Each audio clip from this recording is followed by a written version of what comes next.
Welcome to the Borland Climb. We hope this video helps. In this video, I will explain how to cook toast on a pan. First, gather your simple ingredients, bread and optionally butter. Select a medium-sized pan, ideally non-stick, to ensure even heat distribution.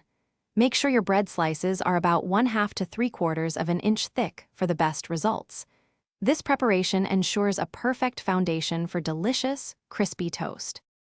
Next, place your pan on a stovetop burner and set the heat to a medium-low setting. It's crucial to let the pan preheat for approximately 2 to 3 minutes.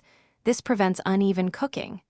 If you're using butter, spread a thin, even layer, about 1/8 of an inch thick, on one side of each bread slice. This adds flavor and helps achieve that beautiful golden brown crust. Now, carefully place the buttered side of your bread down onto the preheated pan.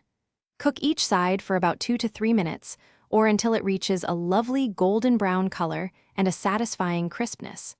Use tongs or a spatula to gently flip the toast, ensuring the second side cooks just as evenly. Keep a close eye on it to prevent burning. Once both sides are perfectly golden and crisp, remove the toast from the pan. Serve your freshly made pan toast immediately with your favorite toppings, whether it's a sweet jam, savory avocado, or a simple sprinkle of salt.